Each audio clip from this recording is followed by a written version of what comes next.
Welcome everyone. I'm very pumped up today because we are going to discuss some very important topic, which is now very big these days, mental health, which we're going to narrow down to multiple birth families.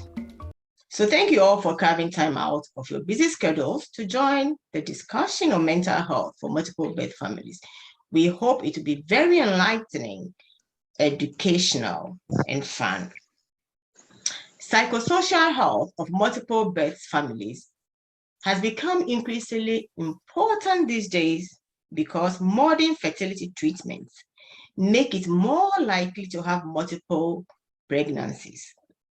The research has shown the additional psychological demands multiple birth mothers in particular face. And with increasing numbers of multiple birth families, the need to address their social health, to empower them to develop their abilities and potential to support the establishment of strong communities has become urgent. If you are currently pregnant with more than one baby, or part of a multiple birth family, the issues being discussed today will help you. It will also prepare you for the unique challenges and rewards that come from being part of a multiple birth family. The African community has a firm sense and understanding of mental health, the reason we have robust social structures and systems. Traditional knowledge authorities define mental health in the African sense as peace of mind in relation to others, peace of emotions in relation to others, and peace with the supernatural. Therefore, mental well-being is spiritual and not necessarily material in African culture.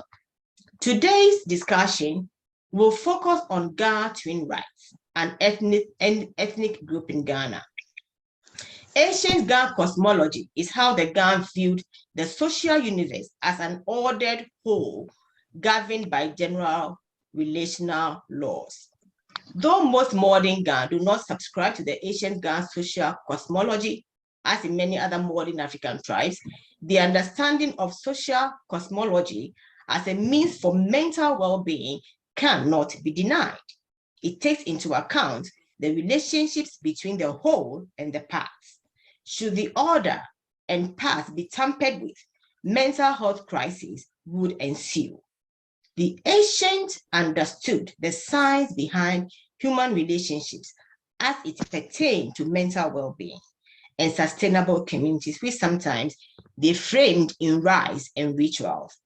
Emily Durkheim, a social anthropologist, sees rites as going beyond their religious and sociological functions to address psychological ends. Brown is also of the opinion that all rituals can be explained in their manifest purposes. There are times when meanings of rituals may not be apparent to even the celebrants. Similarly, the reasons for which some rituals are performed may not be consistent with their apparent purposes. In effect, apart from being symbolical, rituals may be said to have both latent and manifest purposes. So as we go along with our discussions, I hope we are able to identify twin rituals that are not consistent with the apparent purposes beyond the naked signs of the mental health risk they address. According to research studies, there has been more comprehensive examination of the psychological sequelae of multiple gestation and death. But many of the studies have small samples and are descriptive in nature. And we hope our symposium today will contribute in expanding to the research in this area. To help us navigate the symposium today are three esteemed medical professionals with exemplary approaches to this topic. I will invite Eva Chimanga Kande to introduce two of the panelists, Dr. Kicha and Dr. Sowa, and Sofa Foster will then follow up with the third panelist, Dr. Abigail, and the moderator for today's symposium. So we invite Eva to introduce us to our panelists today. And please, if you can mute while the discussion goes on, we will really appreciate that. Thank you. Hi, everyone. So today I have the privilege to introduce two of our panelists. So the first panelist I want to introduce is Dr. Paulina Kitcher. So Dr. Paulina Kitcher de Graaf-Johnson is a Ghanaian U.S. physician on the East Coast and Midwest. She's a board-certified psychiatrist specializing in child and adolescent care. She has also done advocacy and work in forensics. She was educated in West Germany, the UK, Ghana, the Ukraine, and the USA. She is known for her dedication and tirelessness to improve quality of life and ensure the restoration of each person's mind. Her wisdom and professional acumen in addressing life issues and also is acclaimed.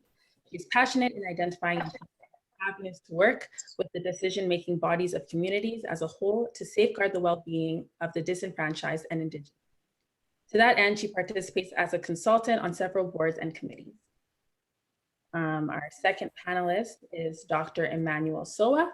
So Dr. Emmanuel Soa graduated from School of Medical Sciences of the Kwame Nkrumah University of Science and Technology in November 1993. He has been a doctor since January 1994. He also has a master's degrees in community health and clinical psychology. He is currently the superintendent of the VRA Hospital in Accra, a position he has held since January 2003. He is an ardent musician and directs in his church's choir. He is a relationship counselor, life coach, and writer. He is the editor of 2 internet blogs, drsoa.blogspot.com and modelghana.blogspot.com. He is also the editor of the devotional post, Dr. Soa Exhorts, on social media and platforms. He has been married for 27 years and he has 3 children. Thank you.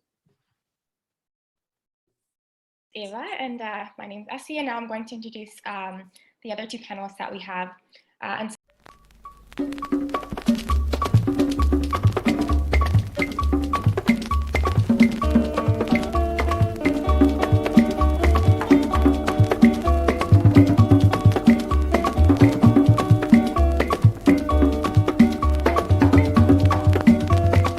Tungi was born and raised in Nairobi and Machakos, Kenya.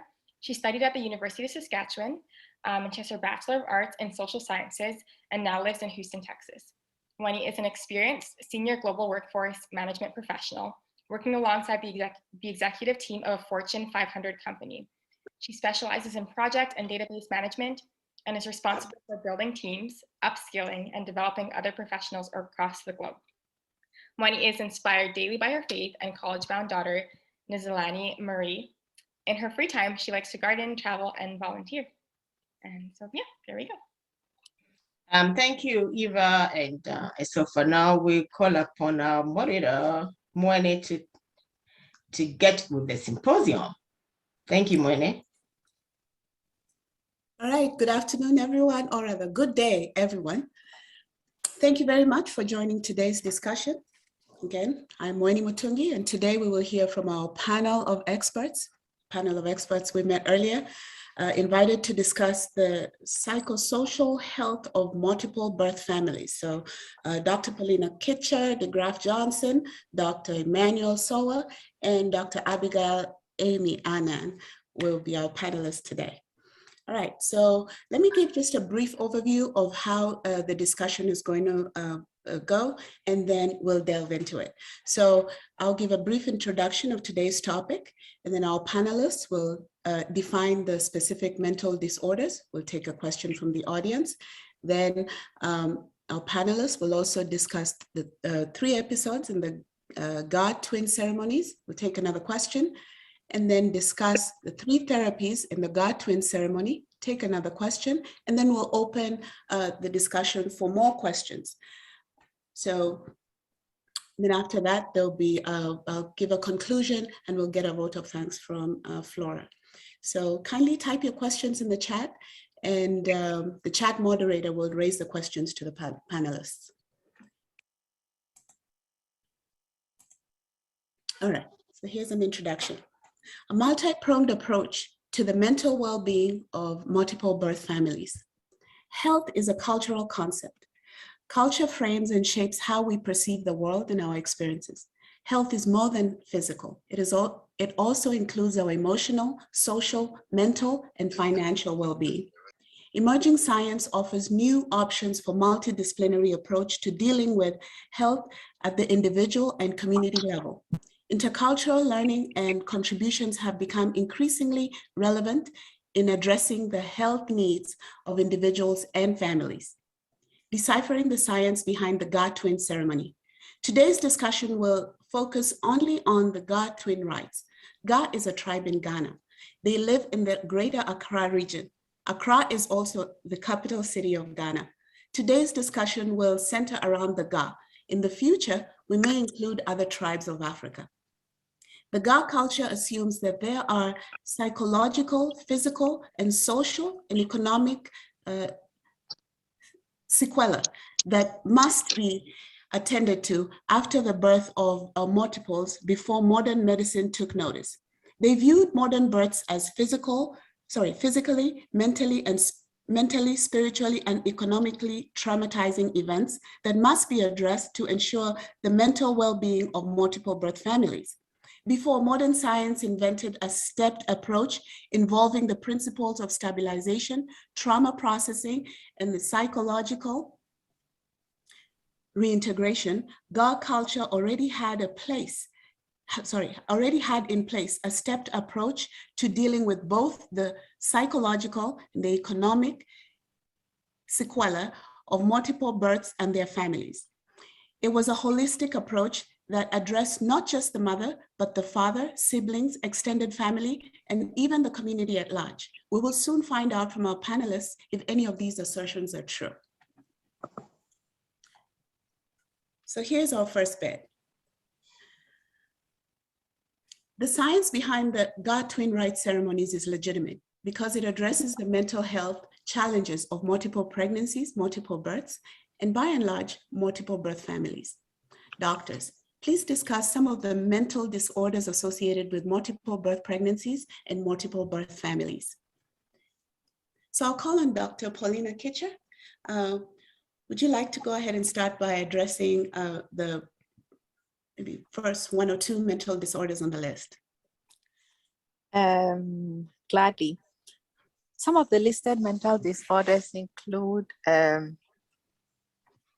adjustment disorders, depression, anxiety, mild depression, dysthymia, post-traumatic stress syndrome or acute stress disorder. And the interesting thing in discussing this is that the fine print or what the patient perceives and relays are very culturally specific.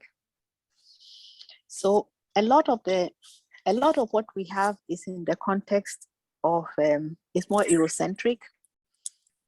So for anxiety, we generally look at it as significant nervousness, unease, being wound up, feeling on edge, feeling restless, feeling tense, having a feeling of impending danger, impending doom. It shows up behaviorally in sometimes being irritable, being agitated, impatient. There are physical symptoms of anxiety, including some people sweat, palpitations, heart is beating harder, they breathe faster, trembling, weakness, tired, difficulty concentrating. A very common symptom is sleep disturbances, mostly insomnia. Mm-hmm. There are differences in appetite, and they have the sense that they are not able to calm down. Culturally, a lot of our people talk about headaches, stomach aches. I rarely see or anticipate the typical Ghanaian especially the rural community, talking about racing thoughts. Mm.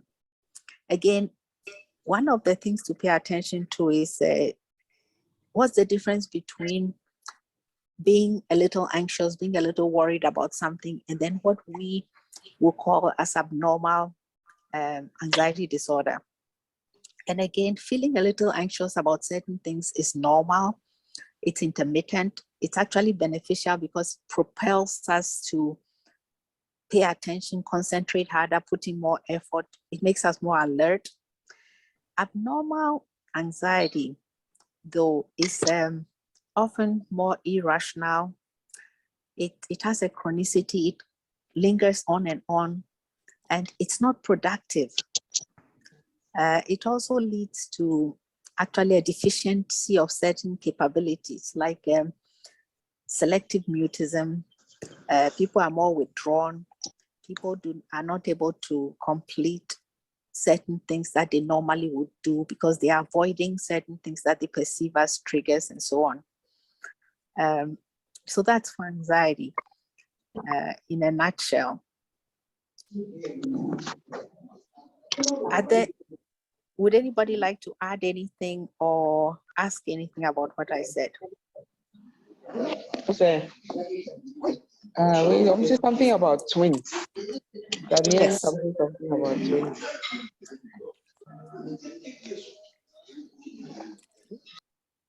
Now, so the question is, how does it relate to twins? I'm sorry, there was a lot of feedback, so I didn't hear the questions directly. Was there someone asking a question? I thought someone said something about twins.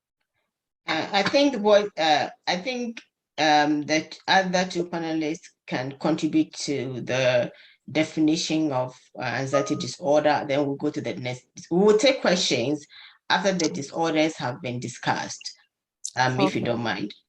Okay, so then the other one that is mentioned is an adjustment disorder. Now, adjustment disorders are interesting in that we are able to Dr. tie. Emmanuel and Dr. Abigail, the floor is open.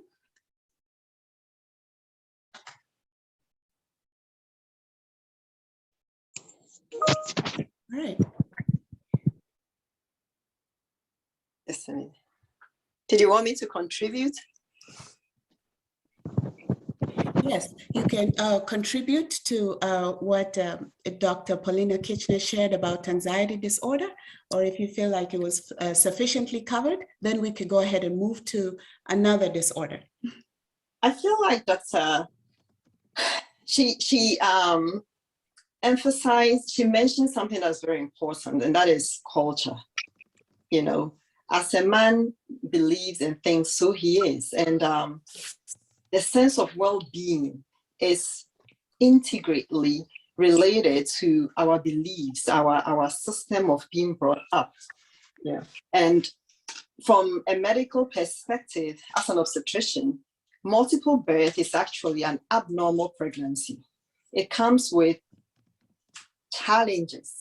Yes, they are so cute when they are born and they are fine, but more often than not, we have a lot of complications that arise with multiple births. And so just by being informed that a parent is supposed to expect multiple deliveries comes with a lot of both medical anxiety for us who have to plan ahead and anticipate the potential risks and challenges that patients have to face, in addition to the parents, because we are in an era of informed knowledge and consent, and so we have to make them aware of what it is. And so there are medically related reasons for being apprehensive and anxious when you are going to have multiple pregnancy, because the body's natural tendency is to kick them out. So most multiple pregnancies are aborted in an early trimester, and as if they are wanted pregnancies, you are living in constant fear, apprehension, anticipation of what could go wrong and what could happen. And that alone will contribute to, it's not abnormal to have emotions, anxiety, depression, the duration of the emotions and their impact on your quality of well-being. That's when it becomes overwhelming and totally undermines your ability to accomplish your responsibilities and live your normal life, then that's problematic. And so we find ourselves, unfortunately, more often than not, needing to medically support parents or parents be who are going to have multiple pregnancies.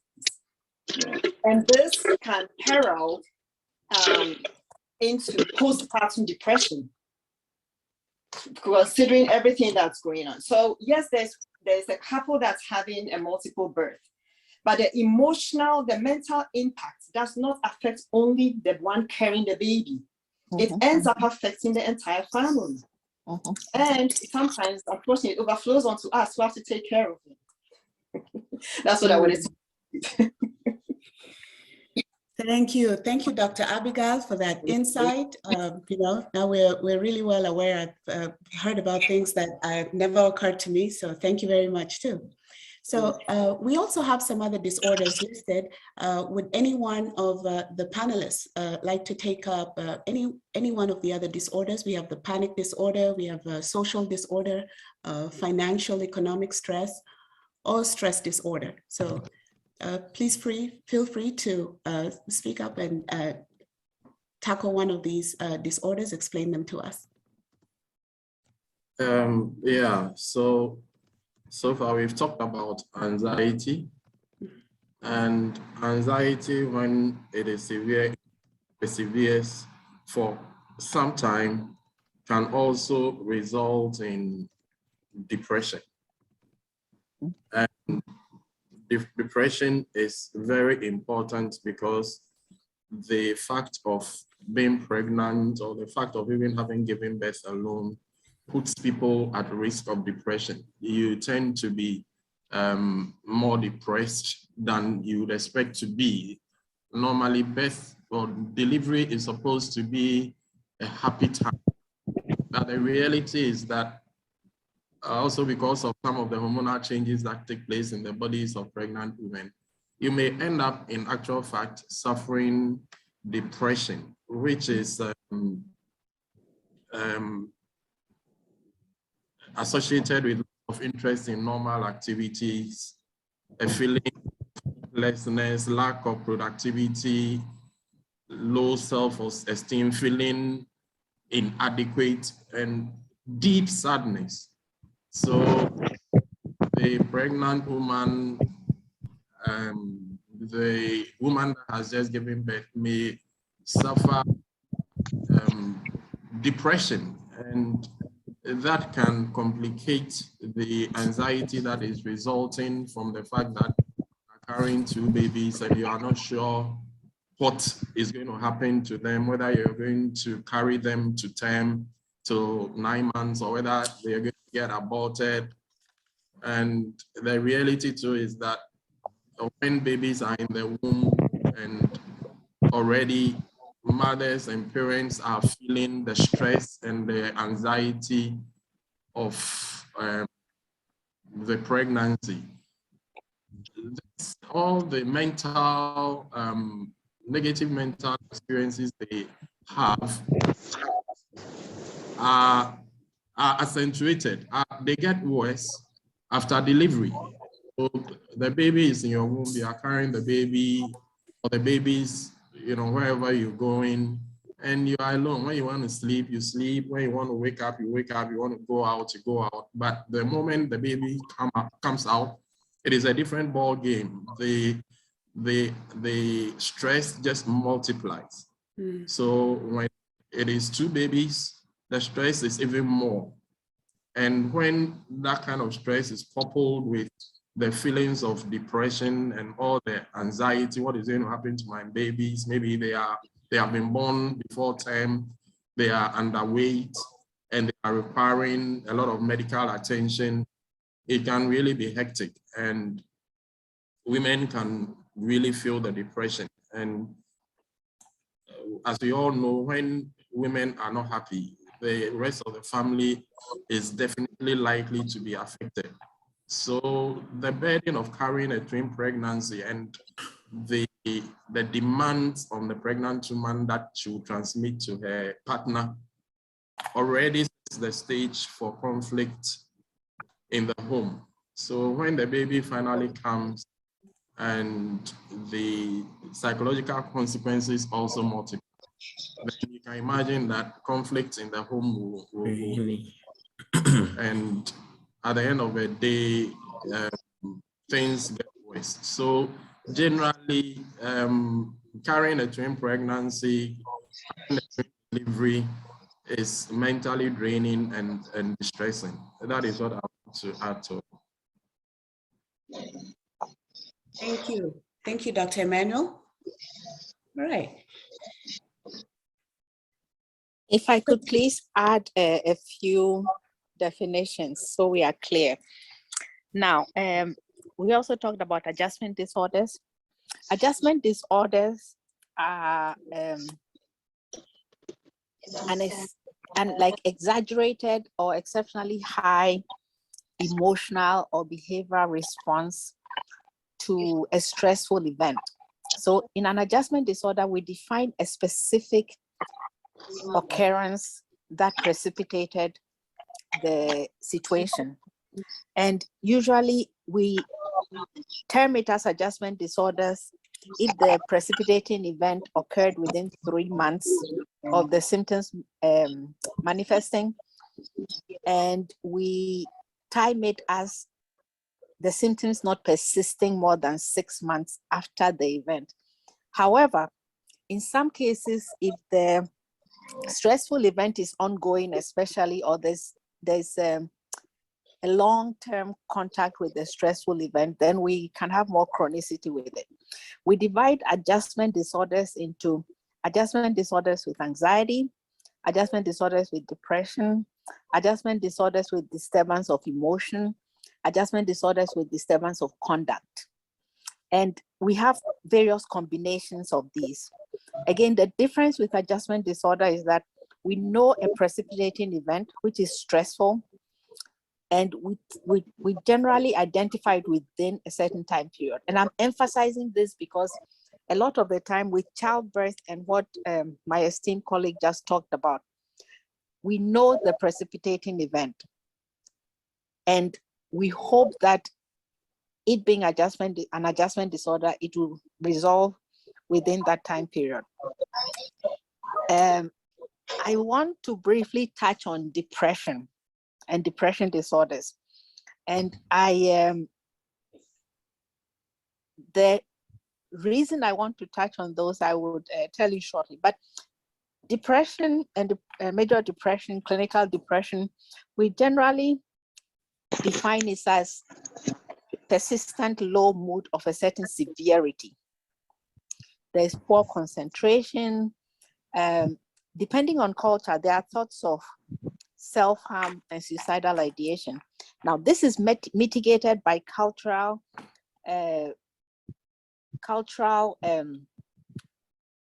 significant values regarding taking one's life, hurting oneself, which are often religious. That being said, universally, there's a sense of hopelessness, helplessness. They tend to isolate. The sleep is either too much or too little. Appetite is either increased or decreased. So some people have unintentional weight loss. Others have weight gain where they are taking in a lot of calories and gaining weight. Some people have crying spells where they cry and they keep crying. And they might tell you even that they don't know why they are crying, but they are crying. Again, we have to fine tune in that there are elements of anxiety in it. There's like restlessness, irritability, agitation. The reason I wanted to capitalize on major depression disorder is that, again, major depression disorder, we have different types.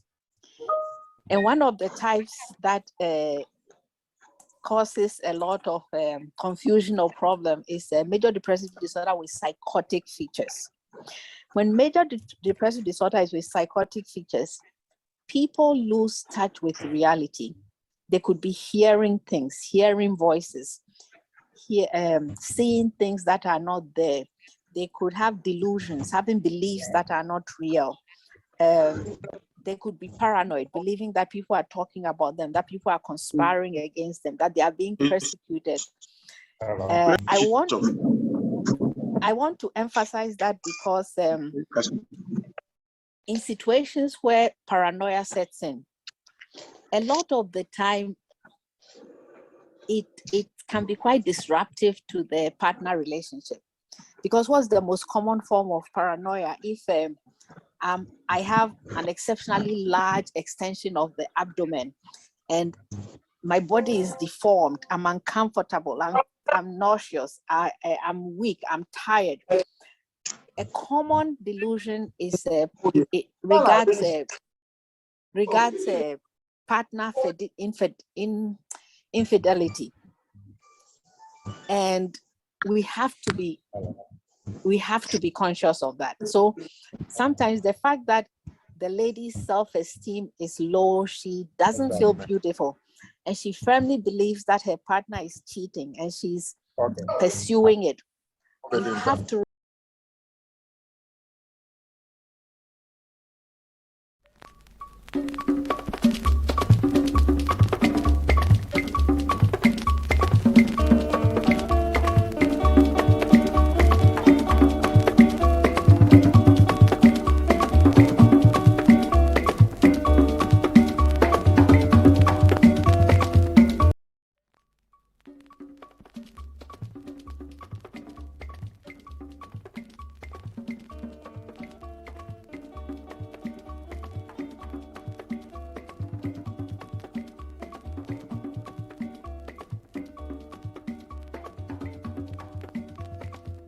then, under the topic of depression, since we are talking about pregnancy and childbirth, we also have the antenatal and postnatal, which is within a year of birth. And like my colleague just emphasized, this it affects all spheres of the child's environment and the mother. It affects the mother, it affects the child's development, the partner, the whole family. Because again, someone who's depressed and could sit in the same spot for several hours might not be able to take care of the child the way they are supposed to. In Eurocentric societies, we have mothers who, and that's the extreme, who believe that the child is an enemy, the child is here to kill them. And sometimes they do take the lives of the children, or they do harm the children in diverse ways. We have some manifestations of Munchausen syndromes. Again, there's a difference here. We are talking about someone who had the baby, took the baby and went to her home or her apartment and is there by herself. In the UK, people come to your house to take care of you, as in clinical providers. Here in the States, we don't have that per se. So that person sitting in the apartment in that depressed state, feeling helpless, hopeless, sad, could then get paranoid and have delusions, which again have quite adverse outcomes. Would someone like to, could you please add anything to that, please? Yeah, I just want to add that between normality and, let's say, the extreme of depression with psychotic symptoms, you know, it's a spectrum. So even when the person might appear to us to be normal, they might be suffering subliminal levels of all sorts of mental disorders, which have impact on the extent to which they are able to bond with their newborn. And the first year of a baby's life is so important to the well-being and mental health of the baby. So if because of the mental distress, depression, anxiety, stress, or whatever of the mother, the care, the attention, the bonding that has to take place does not take place, then the baby is in danger of suffering all sorts of mental conditions later on in life. So it is important that steps are taken to identify some of these things. There is need for education so that the partner, the close family are able to mitigate some of the effects of these distresses that mothers can have. Thank you. Thank you.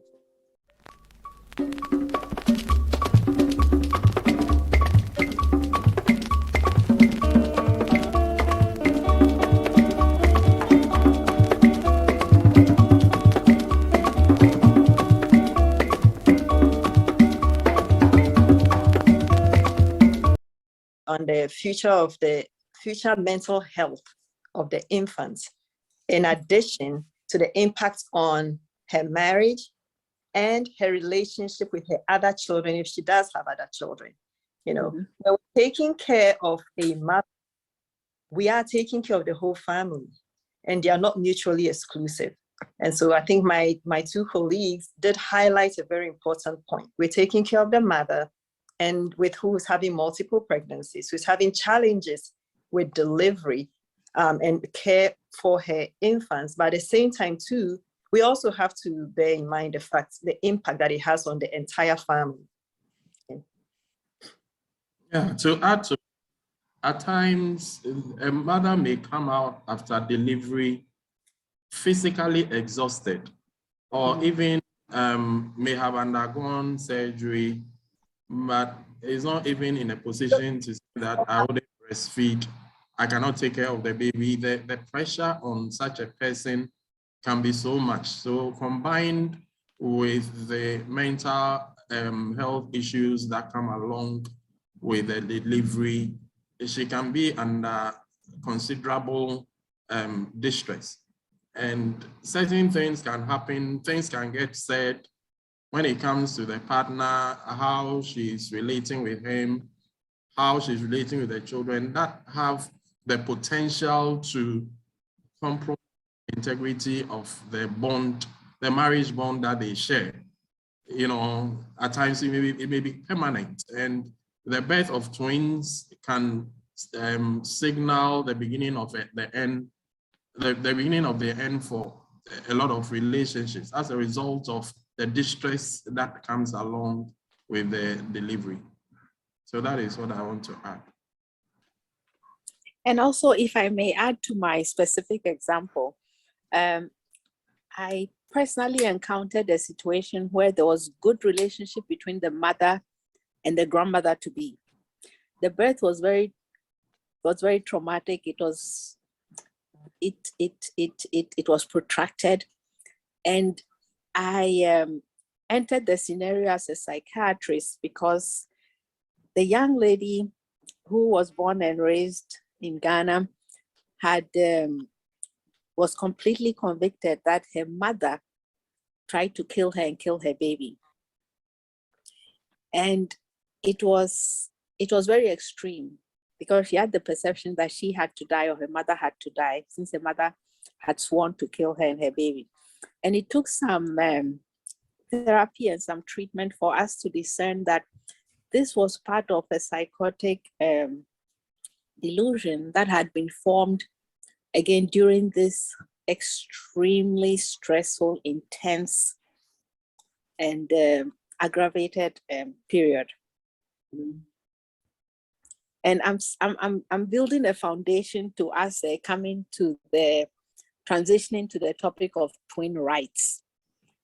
Because when we talk about that, I would like to infer that if such things were in place, then invalidating the position of the mother, in acknowledging her, in building her up, in including the grandmother and her goodwill in all of it,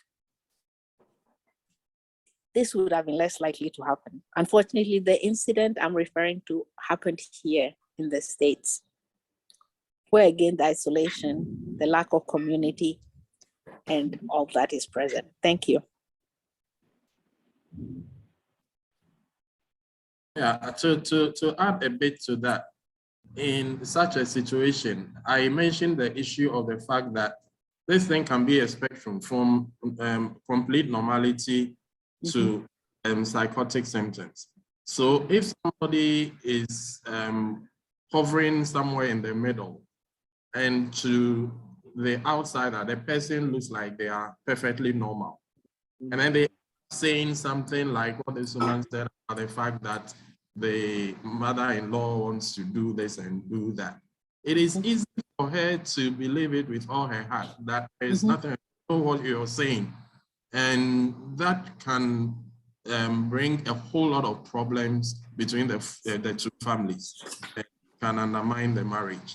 So we need to be aware of some of these things so that in dealing with mothers, and especially twin mothers, we should be more charitable, more understanding, because at the end of the day, the stress levels are quite high. Thank you. If I may add, Yes.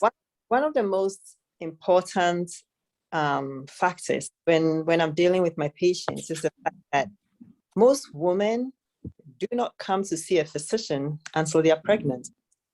And so they may have underlying psychological disorders that we don't get to identify until the pregnancy has ensued. For most people, I remember, so I went to medical school in Ghana, and I didn't grow up in Ghana, so I had to use translators a lot of the times when I was. And I remember, but there more than one translator telling me that we don't have a Ghanaian word. There was no word for depression. Yes. So if it's not an accepted diagnosis and is believed to be a sign of weakness or a spiritual, there's no way people are going to acknowledge they have a condition that could possibly and potentially be supported medically. Okay. So that the fact that most people only come to see me, or the first time they do see a physician is because they're expecting a baby, makes it a little bit more challenging, because not only dealing with a new pregnancy, you also are technically dealing with a whole mirage of other underlying medical. Okay. Then one of the other things is I was adding to the definitions for the mental disorders was post-traumatic stress disorder, associated with carrying the multiple pregnancy, the high-risk pregnancy during and delivery and after delivery. You know, most of us struggled even with just taking care of one baby. There are some things that they never taught us in medical school. I had to learn how to realize that things weren't textbook perfect. Little things that you discover. It's everybody creates the impression, for instance, that nursing a baby is a straightforward, natural thing. That is, I struggled. I know that with one baby. I can't imagine with two. You know, just little things, and the stress of that, the trauma of the delivery, and the impact it has on the mother, and the ripple effects down into the family and into her future, the life of the children, it really is worth considering and discussing. You know, that's what I have to add for this part. And that is a great addition. Thank you. Thank you. Thank you for all those explanations, examples, and insights from different perspectives. So we still have a couple of disorders, the panic disorder, social disorder, and financial economic stress disorder. So let's move on to that. As we can start with the panic disorder. Anyone of the doctors? Briefly start with panic and then. Yes. So a panic disorder is marked by the suddenness of it and the intensity of it. So we've talked about anxiety, we've talked about depression, we've talked about adjustment disorders. What makes a panic disorder stand out is the suddenness and the intensity. And these are feelings of intense fear, terror that peak and then resolve, usually within minutes. So when somebody comes to you and says they're having a panic, well, here they'll say, I have panic attacks. And you say, really? They say, yes, I have them all the time. How long have you had it? 6 months, 7 months, a year. They've left panic, because panic disorder is marked by a physiologically not sustainable state. So it lasts for a short time. What I mean by that is someone having a panic disorder has palpitations, their heart rate is racing, their heart is beating boom, boom, boom, boom, boom. They are sweating, they cannot see. They have the dilated pupils, they are breaking out in sweat, they cannot breathe, they are gasping for air and it's not going into their lungs. So there's a shortness of breath, there's an intensity to it. So that state of affairs does not self-sustain for durations of time. It hits you hard, it shakes you hard, and it leaves you. Now, the challenge with somebody coming in and saying they're having a panic disorder is we have to realize that even though they might have had it once or twice, the actual stress and strain of a panic disorder is the person is left with the fear of when the next one is coming. So they are incapacitated by the fear of awaiting the next disabling attack. This stands out because when I think about situations in Ghana, I don't anticipate my typical Ghanaian woman coming to me in the village and saying, I had a panic attack, I had a panic disorder. We use expressions like, and I'll add something, miyam shishime. That's more anxiety. But they can say, mi bo brim. Bikuma tuye, mi bo brim. That is more of a panic disorder, especially when they describe the physiologically overwhelming, the derealization, they feel they've left their body. Now, I would leave some of the definition and some of the fine print to my esteemed colleague, because I have my subspecialty is child and adolescent and women and children. And I have encountered women who have had panic disorders while in labor and during childbirth. They are so overcome with the pain and whether to push or to hold, and they just feel tired and they feel they are going to die. Now, the interesting thing is, in each of these situations, when we dig deeper, like Dr. Abby said, they have an underlying pre-existing anxiety disorder. But we didn't know that until they were on the birth table. And that aggravates the whole situation, especially when they are twin births, because without my specializing in the fine print, twins don't come out pop all at once. You get the first one out and they say you're not done yet, the other one is still up there. And if a woman is in panic and in labor, it's terrorizing. I remember the first woman who came, who I saw, who said, I have PTSD from childbirth. Okay. I said, okay. And she went on and without knowing, literally described her PTSD because she had researched it online. So I'm glad Dr. Abby mentioned post-traumatic stress disorder, which is PTSD. But I also add that if it's in the antenatal period, at that point, we still call it acute stress disorder because we label it acute stress disorder or adjustment disorder for a while. And then if it persists, when they are reliving it, when they are avoiding the triggers, when they are having the nightmares, that then after a set period, it could progress to PTSD or post-traumatic stress disorder, where it has been a traumatizing event, where they felt they were going to lose their lives. They would tell you, I knew I was going to die. I knew I was going to die. So I gave up. But I could hear them calling me, telling me to push.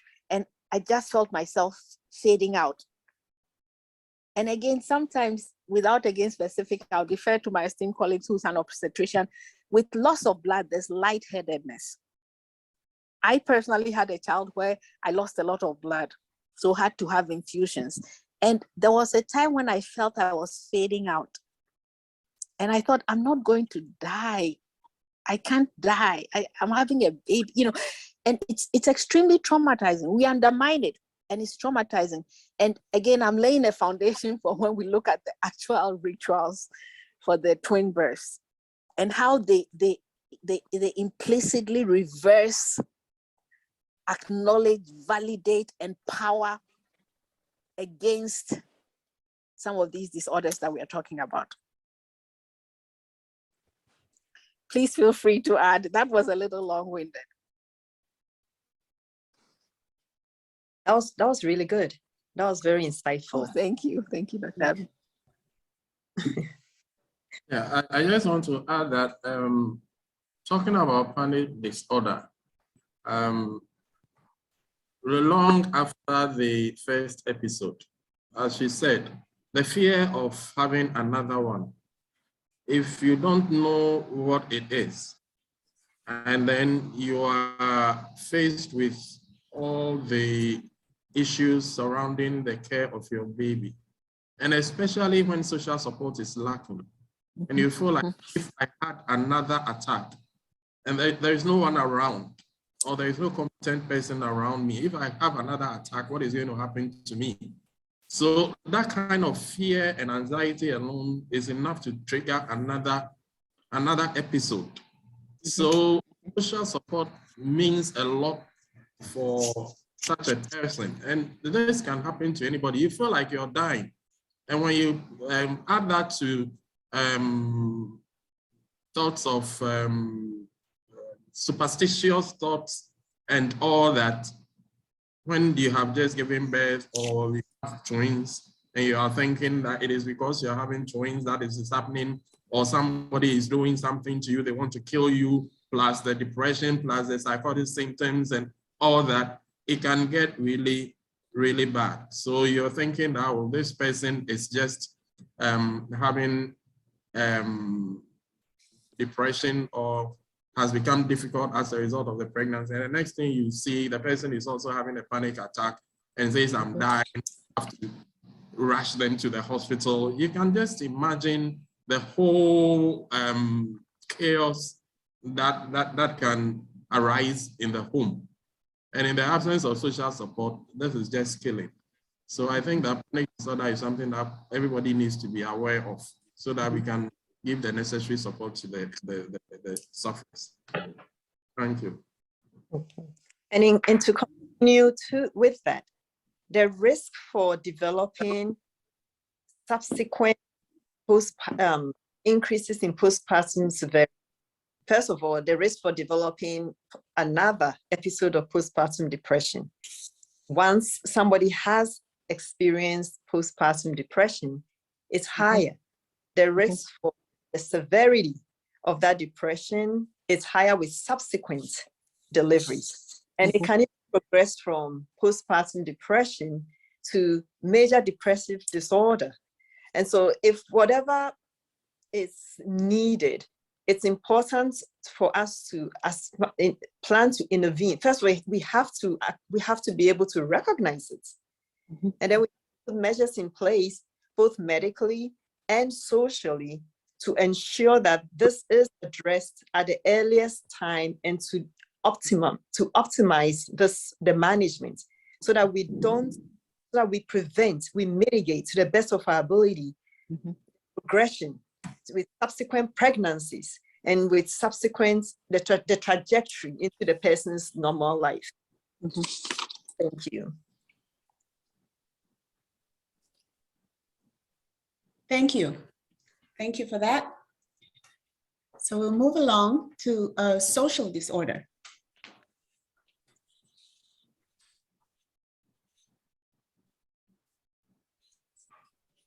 He's got his hand up there. Okay. Benjamin Kwari.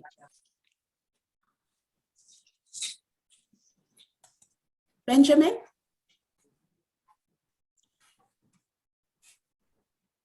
Hello, Benjamin? All right, I don't think you can hear us. Oh, Benjamin, can you hear us? He can, he's just muted. Ask him to unmute. Yes, kindly unmute so we can hear you. Yes. Yeah, can you hear my voice? Yes, sir. Yes. Okay, all right. I have a question to ask in connection to the complications pregnant women go through, many of them when they are giving birth in the hospital. My question to the doctors here is that were there or are there occasions where they realize that whatever complications that some of these pregnant women are going through or were going through has something to do with spirituality in connection to maybe spiritual attacks to that complication? I mean, are there occasions where they've noticed that? And if they notice that, what do they do in such circumstances? Because I've had instances where people have called me and I've prayed with them, and by the grace of God, they are able to deliver safely. I had instances where somebody had called me and told me that she was pregnant. She went to check, there was baby in the womb, but the next time she went to check, there was no baby. Then we prayed, and by the grace of God, the baby came back into the womb. So my question is, in such circumstances, have you ever seen any situation where you can realize that it has any spiritual connotation? Hello? Yeah, so what I would say is that as scientists, we are trained in a certain way to deal with problems from a certain angle. And that is what we are paid to do. We are not paid to handle the spiritual aspects of stuff. So if there is anything like that, it is not in our interest to avert our minds in that direction, because it takes away from your focus and your professionalism in doing what you have to do. At the end of the day, you are going to be judged based on your medical professionalism, not on the basis of your skillfulness in detecting any spiritual goings on with your patient. So as much as possible, we do try to stick to our job, because that is the basis upon which we are going to be evaluated by our superiors, by our employers, and all that. So it is in our interest to focus on that and do what is expected of us.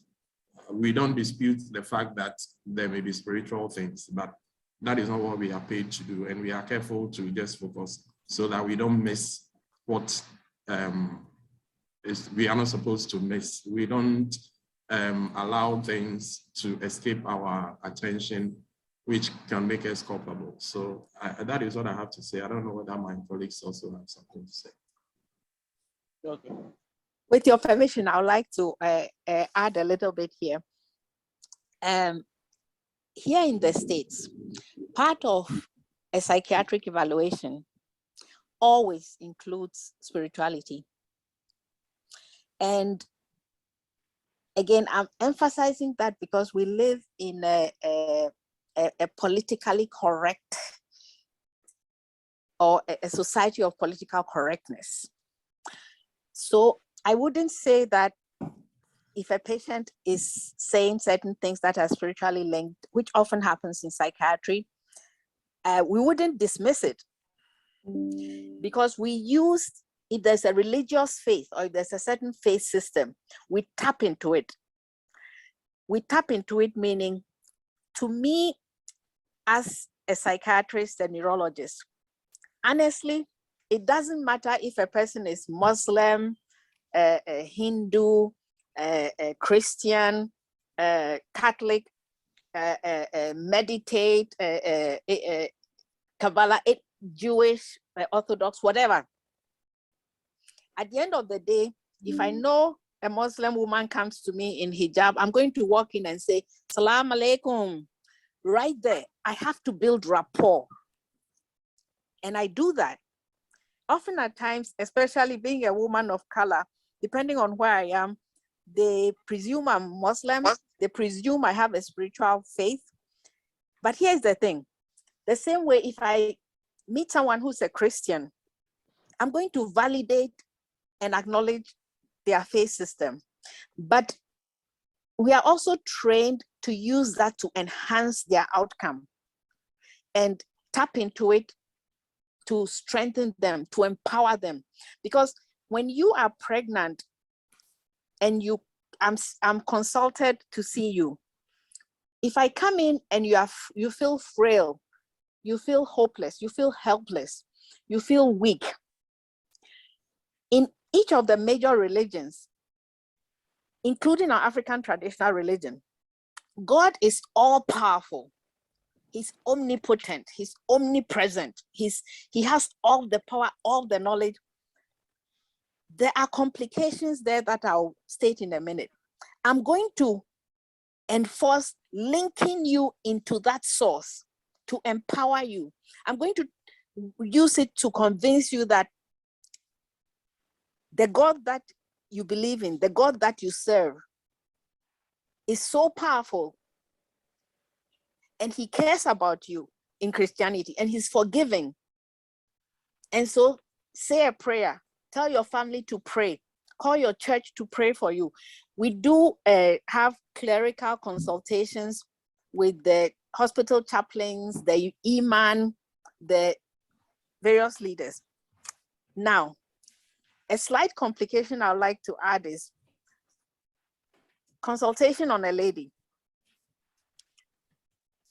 It's even more complicated if she has multiple pregnancies, who believes that she has done wrong, and so she's out of favor with God. The few times when I've had that happen, it's been extremely complicating. And if I may add in Twi, Mikobo drama, wedding Yankupon Peso Kumi, wedding already humobo, now wedding my ebony. So in other words, you have guilt, you have shame, you have hopelessness, helplessness, self-condemnation entering the arena of the pregnancy and the birth. Psychologically, as well as spiritually, that is disabling. That is not empowering. Versus somebody who believes that they belong to this church, their grandmother is praying for them, their mother is praying for them, their husband is very devoted and in prayer. In fact, he's been fasting this whole time. They are choir, they are in the choir, they tithe, they give the offering to the church. Their spiritual leader is very powerful. That person walks in with a certain strength, which lends itself to better outcome. So I use religion. I study religion extensively. I study some of the nooks and crooks, as well as the overall concepts of religions. So I can use that knowledge to empower and enhance the outcome of my patient. I use their spirituality. Now, that being said, I also come across atheists. And I'll tell you something that's funny. When I lived in the Ukraine, when people are in crisis, they call one thing. They say, Boże mój, which is my God. It doesn't matter that they were born to an atheistic society. They've never had God. They've never served God. God was gone out of that society before they were born. When in crisis, first they call God, and second is Mamich Kamaya, and they call their mothers. So somewhere in there, when we need help, when we feel disenfranchised, when we feel helplessness, we reach out for spirituality. And at that point, we want God to be there. And we hope there's a God who will save us. And we call on to him. And that is what I tap into. Again, long-winded. Could someone please add to it?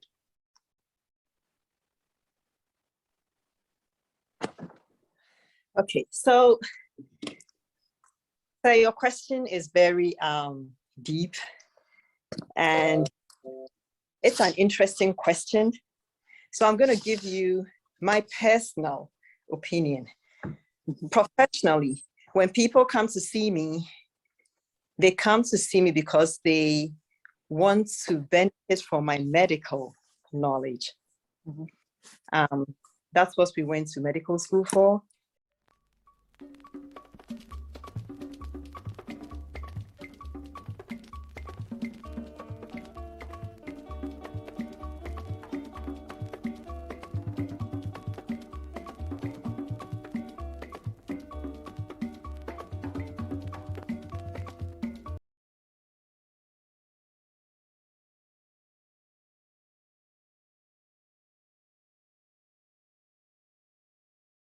Christian.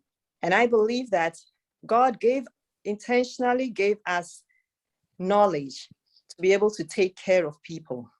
Okay.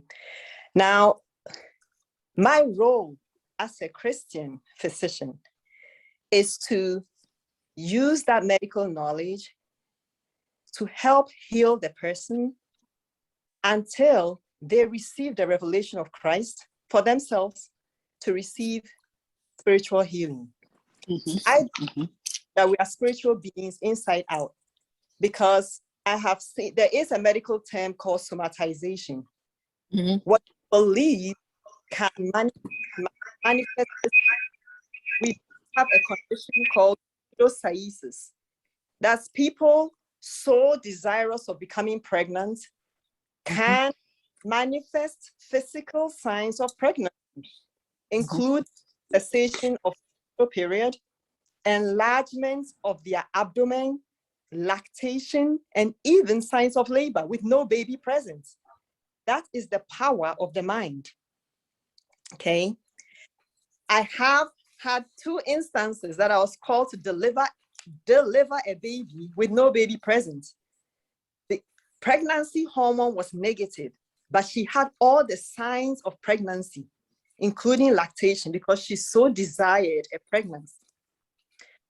So we cannot discount the part, the emotional or spiritual part, manifestation in disease entity or in health. Okay. Now, there are people who come to me because they know I'm a praying physician.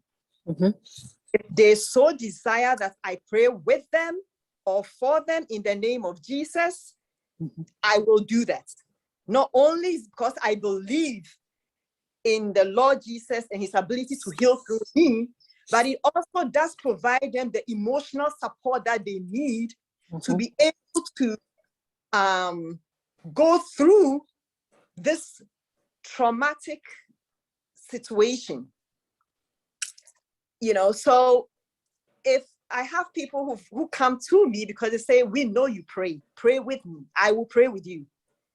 If they feel it, and I do have discernment, I know when, depending on what the Holy Spirit reveals to me, I know when I'm dealing with something of a spiritual demonic entity, I know when I'm dealing with something completely different. I do not impose my beliefs on anyone, but those are my principles, and that's where my mode of action, my decision making, it comes from that.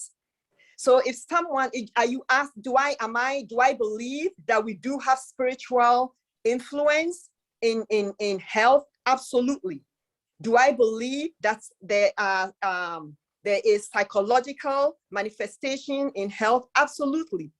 Even the Bible tells us that as a man thinketh, so he is. So you see, amen. Yes.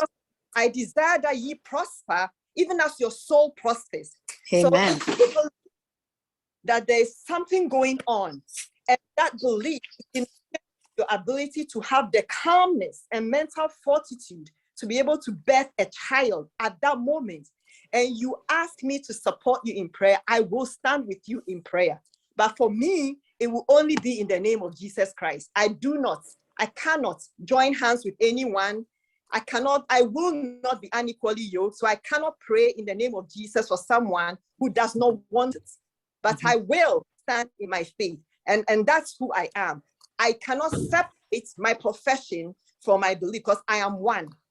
This is who I am. I don't walk around pushing Christ on anyone. If you ask me why I am the way I am, is because I am a servant of the Lord Jesus Christ. You ask me, you'll get it. Ask and you shall receive it. But that is not what you came to me just for health and for support with childbirth. I'm not about to start prophesying and sharing word of knowledge to you. If you ask me to support you, I will. And the only way I know how to do it is through the Bible, it's through the name of Jesus, it's through the word of the Lord. So that's me and who I am.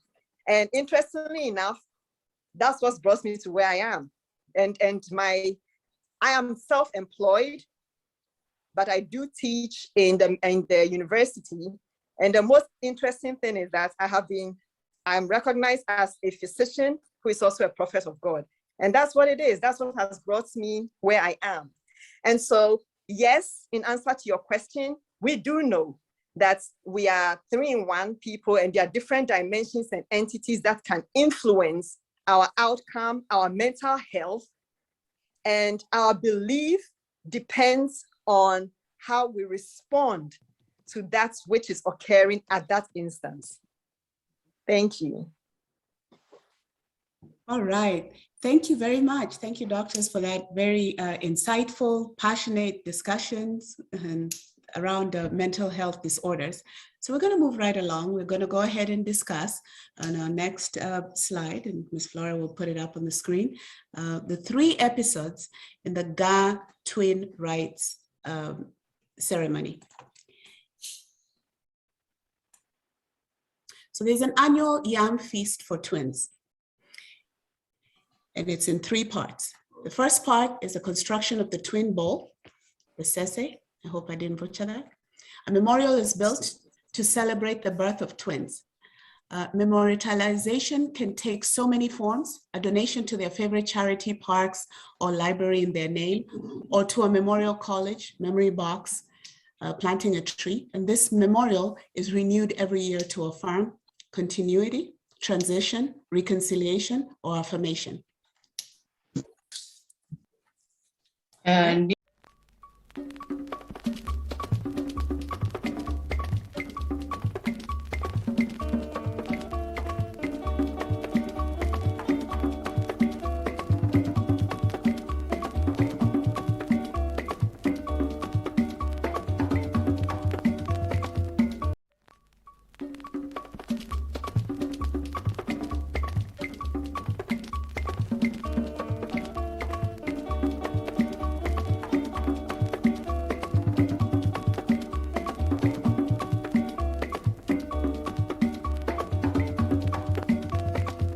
Can you hear me?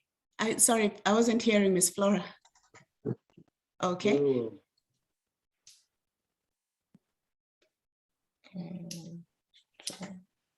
you didn't hear me? Can you hear me now? Yes. All right, so.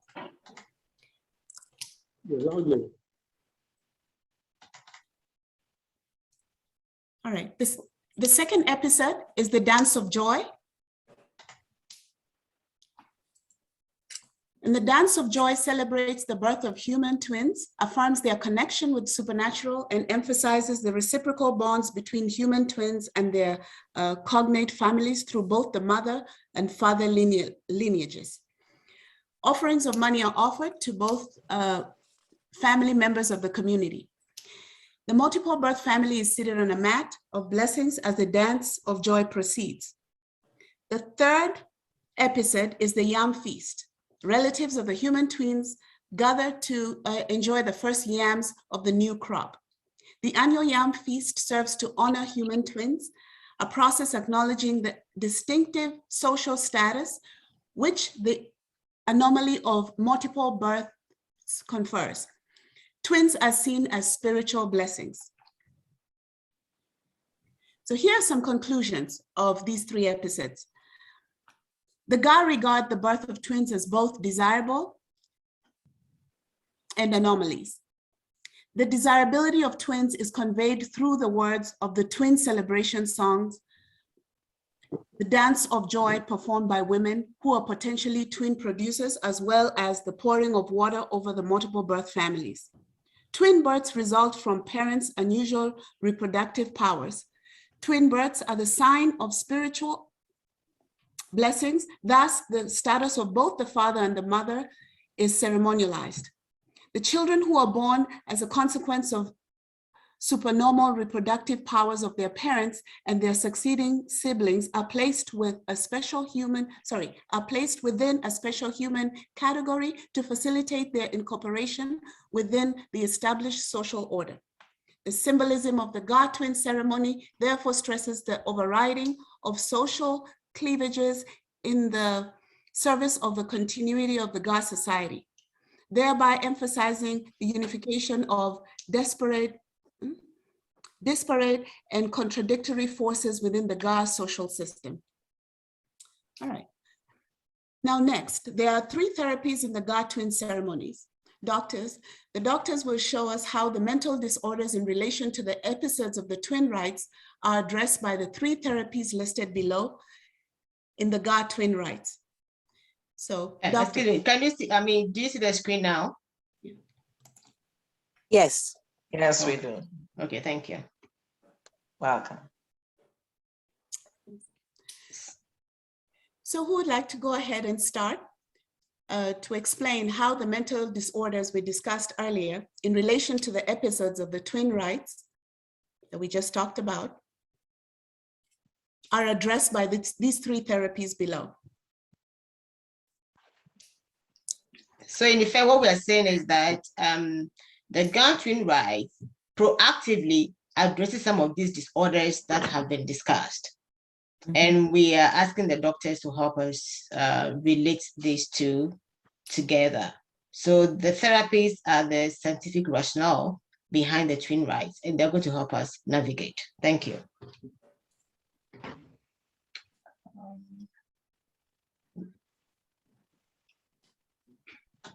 So we start with the memorial therapy. Paulina, do you want to talk about that and how it is addressed? Yes, I can. Okay. I'll be happy to start. Memorial therapy is building a memorial to validate or acknowledge how unforgettable and how big an occasion it is. And in emphasizing the importance of this, I'd like to say that often at times we know that when something happens and it happens to the whole community or the whole society, we don't find it as traumatizing as if it happens to one person. I'll give an example. Where I live, if we have a severe snowstorm and lots of cars are stalled and it's severely cold and we don't come back to work with everybody feeling traumatized by it. Even though it was difficult getting to work, getting through the snow, dealing with the cold. When winter comes, it affects all of us. And it's not a time of particular pleasure. The hardship strikes all of us. On the other hand, if you talk with a patient who, I'll give you a bad example. Sometimes when I meet with a mother who has lost a child or her husband, I recently encountered a woman crying in the parking lot. And she said, my husband died 2 weeks ago. And I said, okay. And she was holding a bulb. And she said her car bulb was dead. And they told her it was very simple. And she had gone to the store to buy the bulb. And they said she just has to click it in, but she has no idea how to get to the bulb socket in the car. And I didn't know how to do it either. So I said, well, I'll hold my phone up for you for the light while you do it. And she said her husband for 50-something years always did things like that for her. I didn't say anything. And then she went on to say that her husband died. He had a heart attack. They were getting ready to go out to eat. He was in the bathroom for a long time. He died. And then spontaneously she said, and everybody is behaving as if everything is normal. Everybody is behaving as if nothing has happened. The aloneness of a tragedy is what makes it so impacting. Building a memorial validates, acknowledges, validates the fact that it's a big situation. We are all seeing that this is an unforgettable situation. This is an unforgettable occurrence. This is, you are a hero. You are able to do this. The gods are with you. Favor is upon you.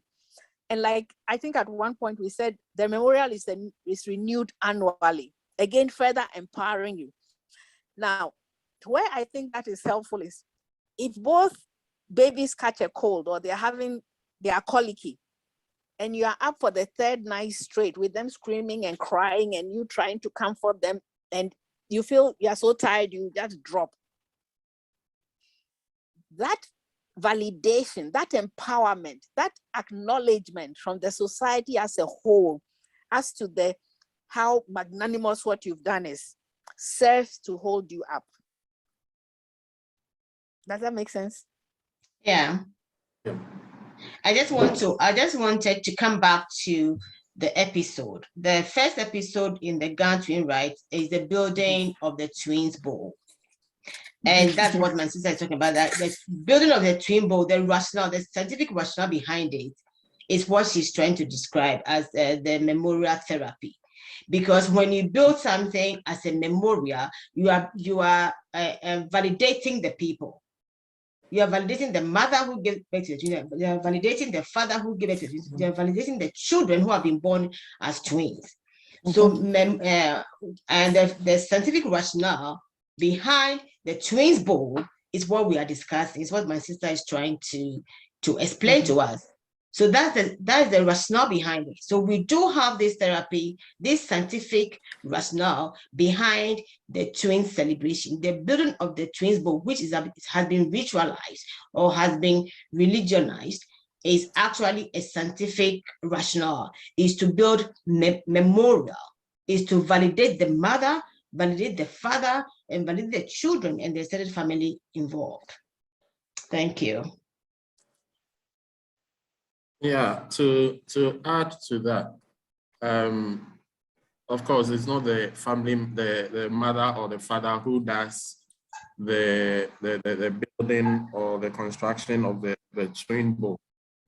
It is elderly members of the society who do it, and all this is done with a lot of regard for the elders, for the ancestors, for the spiritual beings. So doing such a thing, in a sense, as Flora said, validates, you know, that what has happened, the occurrence of the birth of twins is a big thing. It has brought blessings, and all of society have come together to acknowledge that blessing. And that memorial that has been built serves as a physical reminder of the fact that something that significant has happened.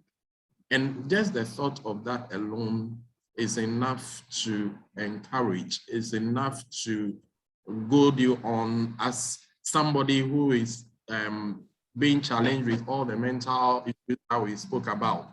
That idea is behind you. The spiritual celestial forces are behind you. God is behind you because he has blessed you with this special ability with the birth of the multiple the twins. So just the thought of that alone tells you that, look, I have to press on because I have become a source of blessing to my society. And the construction of the twin bowl serves to remind you. So until the next year, when it is renewed, you always have that feeling that, look, I'm not alone and I'm a source of blessing. My children are a source of blessing to the society. That's what I want to say. And that can be very healing. Thank you.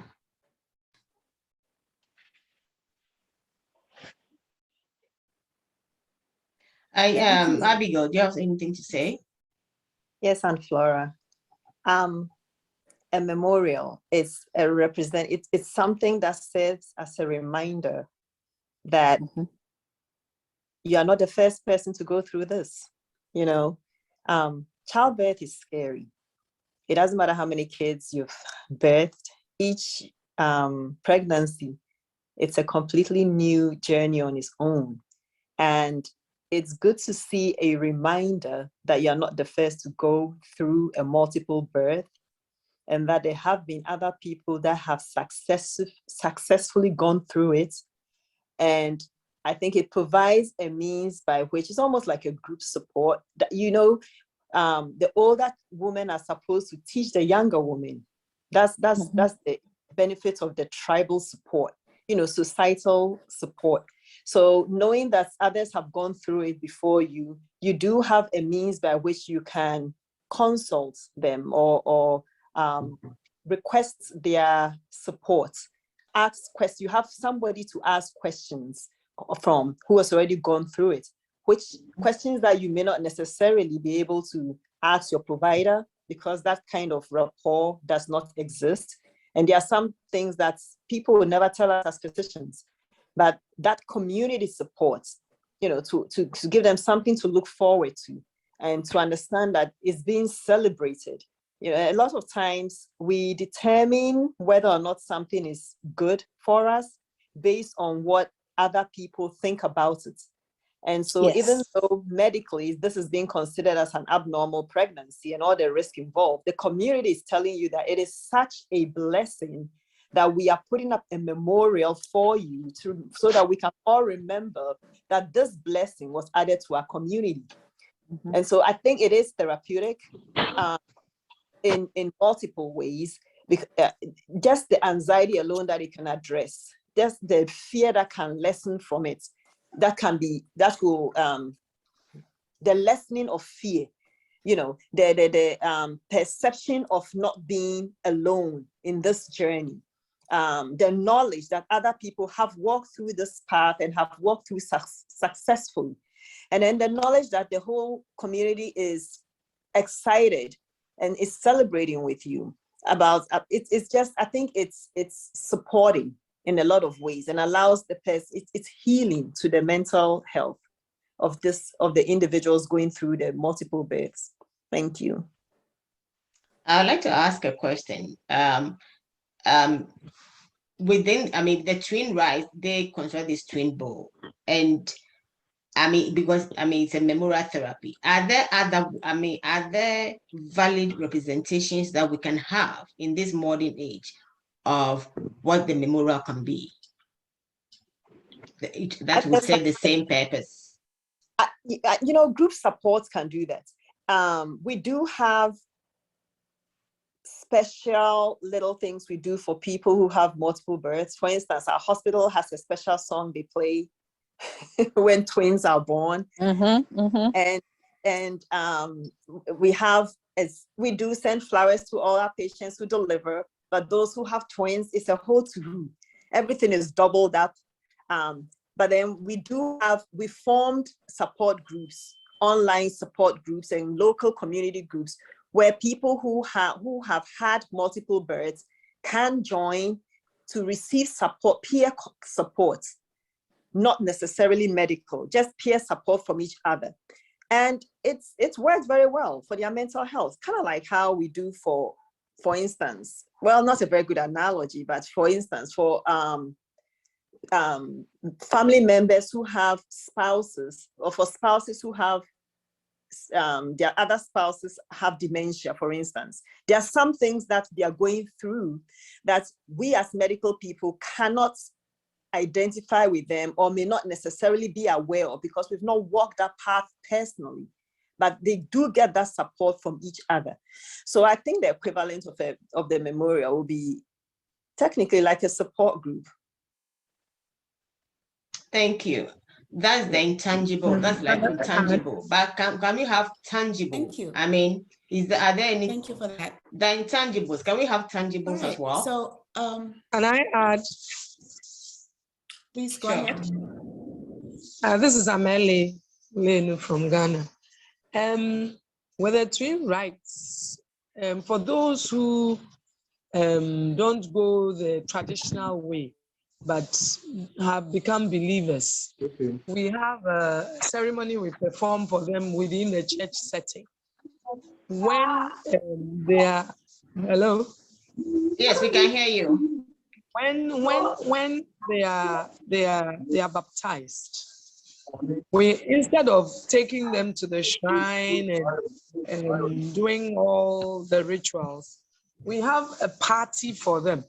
And in the party, they have their special table, they have their special clothes. We do everything special and identify with them. And then we jere them. Jere means it's not just honor, it's not just, it's honoring, is telling the mother, I don't know how to. It's more than honoring, it's more than rewarding.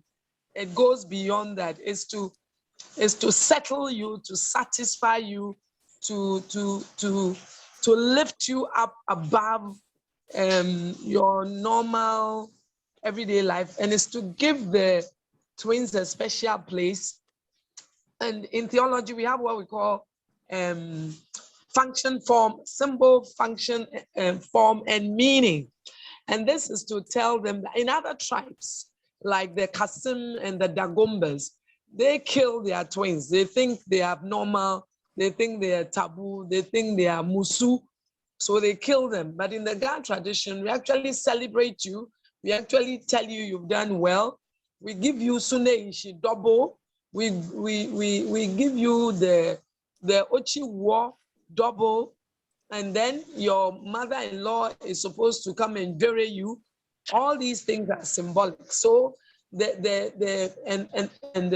these days we even add there used to be a special cloth, a chen cloth, I don't know, and it's given to these twins, and they are supposed to keep it for life.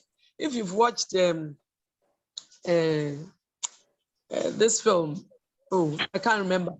That this cloth is there for them as a memorial, and even when they die, it's supposed to use to cover them. It's supposed to be a covering over them. And with the Christians, we pray over them, we dedicate them, we tell them you are not just special, you are made in the image of God, and we make it very special, so that if you can't have that bowl, you can have this cloth, you can have this ring, you can have this bracelet, and you are supposed to remember it and remember that God made you one, even though you are twins, and then we bless them. So there's a whole ceremony that goes with it. Thank you. Thank you. I like the idea of the cloth, because that's what we are trying to understand about memorial, because memorial is supposed to bring help with continuity, help with transition, because it helps with reconciliation, it helps with affirmation, as I have on the screen. And I would like, and the other things that you can do, which like, I mean, if they can, I mean, you can donate to the public library. There's so many things, charitable work that can be also memorial, right? That can serve as memorial therapy. And I'll call on Dr. Paulina to see if she can, what she thinks about these other means of building memorial. I really appreciate the fact that you offered these alternative means of a memorial, because again, the validation is immense. But I would like to add one thing. With the Adangbes or people of Adan, no matter what your name is, usually when you have a child, you are named as the mother of that child. So you are called whatever the child's name or piece of name is, Nye. However, once you have twins, you lose all other identity. Even your other children will call you Kwanye. And you are called Kwanye until death. So every time somebody refers to you, addresses you, calls you, they say Kwanye. So you actually get a whole new name. And you lose all your other names with the birth of the twins. Again, it's empowerment, it's validation, it's like Miss Flora said, benevolence gives us good feelings. So making a donation, a contribution to places and areas that will help other people is actually very beneficial. When we do good deeds, we secrete endorphins, chemicals in our brain that make us feel good. It's also interesting that when you talk to people who have done good, their sense of,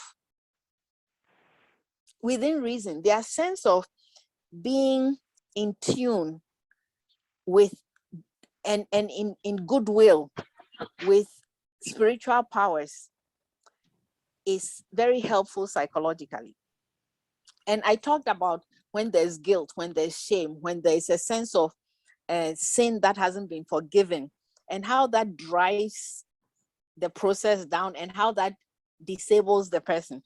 In the same way, when somebody feels that they've done a good deed, when they feel that they've helped others, when they feel that they've done right by their religious or spiritual or personal values, it's very empowering and it's helpful. So in effect, what we are saying is that built within the Ga-twin-rites is this memorial therapy, which is a scientific rationale. So it's not that, even though it has been clouded in some rites, we have to be able to extract what the therapy is, and that's what we've been discussing. Morning will take on and move us to the Thanksgiving therapy. Morning. Morning. All right. Sorry about that. So the next one, thank you for explaining the memorial therapy and the way it relates to the ceremonies. Now we'll move on to the Thanksgiving therapy. Which of the processes in the Ga-rites involve Thanksgiving, and how can this be transformed to reflect modern realities? Dr. Emmanuel or Dr. Abigail? Any one of you? Oh, yeah, anyone.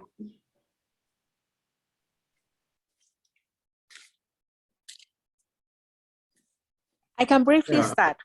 Okay. Gratitude is a very good thing and a very powerful thing. In English language, we have a saying that the glass is as half empty as it's half full. And often at times in dealing with patients, sometimes I get very rough with them, where a patient comes in and to me, it looks like they have a pretty good life. But because of their state of mind, they feel they have nothing. Everything has gone wrong. And sometimes I've had to tell them, look, because of where you were born, when you slap the wall, even though it's dark everywhere, the sun comes into your room. When you slap that shiny thing, the clean river water comes right where you are without you having to walk across and into the valley and not be eaten by the animals and carry the water back. Excuse me to say, when you poop and you hit that thing, the poop goes away by itself.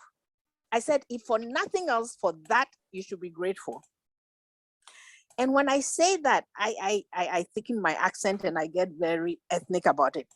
But sometimes, oftentimes, depending on where we are emotionally, it's hard to find anything to be grateful for.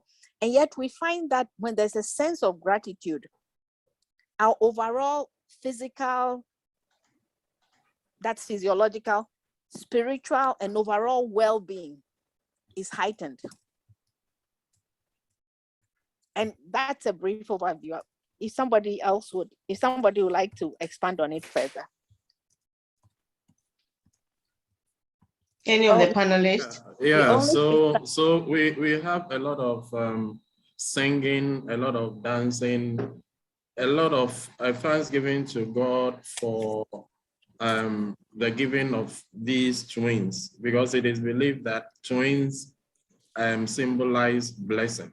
So there is a lot of thanksgiving, there's a lot of dancing, there's a lot of rejoicing that goes with the twin rites. If the twins had died at birth or had been aborted, there will be no ceremony. So the fact that the ceremony is taking place is proof of the fact that God has been good. Other twins get aborted or things go really bad. So if your twins are alive and you have the opportunity to take them through these rites, then it's an opportunity to be grateful to God for what he has done for you. As my sister said, gratitude means a lot. Those who are grateful, their biology works better, their physiology works better, and there is less inflammation in their system, and they generally do better. So the birth of the twins provides an opportunity, not just for the family, but for the whole community to come together to offer thanks to God. And just that opportunity that has been created for people to rejoice, to dance, and to have, to make merry, is therapeutic for the whole community, not just for the family, but for the community as well. And it's also gives the opportunity for people to express gratitude to the mother for being able to birth these twins who have become a source of blessing to the society. So they come with gifts for the family. There is a lot of exchange of gifts. And earlier on, the fact that the mother-in-law has to donate a gift. And all those things are symbols that are very, very important. They have a unifying effect on the whole family, because what we congregate around matters. So when we come and we are all grateful, we are united in that mode of thanksgiving. Thank you. Thank you. Thank you, Dr. Emmanuel. Dr. Abigail, would you like to add? We give thanks for something that is good. You know, we do have other incidents associated with pregnancy that the community frowns on intentionally in a way to dissuade other people from participating in, for instance, teen pregnancy or pregnancy out of wedlock. And the community frowns upon it and discourages. So in order to discourage other children or young ladies and young men from following in that example. And so if the community comes together to celebrate and to give thanks for a twin pregnancy, it is indicative of the fact that it is something that is honorable. The mother is honored. The family are honored. It does bring people together. But most importantly, Thanksgiving also does generate specific physiological hormones, including that which produces joy, you know, and so it counteracts, it's protective against depression, for instance, and anxiety, and provides something to look forward to for the mother. And these Thanksgiving ceremonies validate, they acknowledge the mother, they honor the mother of the twins. And I think it's healthy for her mentally, because to be able to go through such a challenging process in order to produce the twins helps her feel heard, I believe, and it's therapeutic. And so it is good I think it's a very good part of the rites that mentally supports the family, but also financially supports them, because the community has to come together to present gifts. One baby is expensive. 2 babies at the same time is double the expense.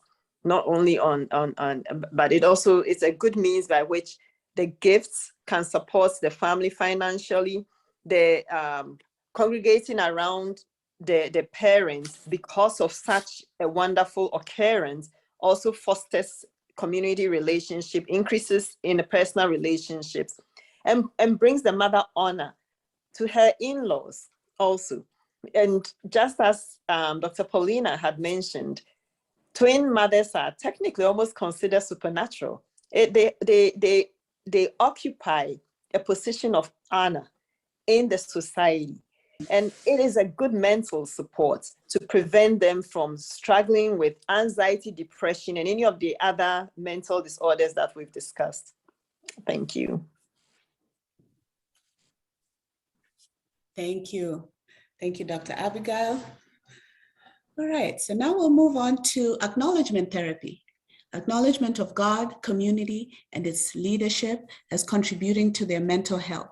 Which of the processes in the Ga-rites involves nurturing an attitude of gratitude, and how can this be transformed to reflect modern realities? Attitude of acknowledgement, I think it's a mistake. Attitude of acknowledgement, correct. Yes. Paulina, do you want to start for us? Dr. Krishna, would you like to start us off? Thank you. Again, I believe that the acknowledgement ties in closely with everything that we've talked about. It ties in with the memorial. It ties in with the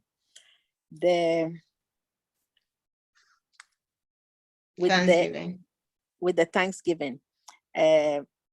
It's interesting that in talking about, when I looked at the acknowledgement, I went back to looking at the construction of the twin bow, which in our writing is divided into continuity, transition, reconciliation, and affirmation. And people affirming, like Dr. Abby just said, that you've done something wonderful, that you've done something which is above and beyond what is normally achieved, that the gods are smiling on you, traditionally speaking, that there's goodwill, you are associated with goodwill, is really helpful. And it's out at this point. I also like to add that it's prophylaxis against what lays ahead.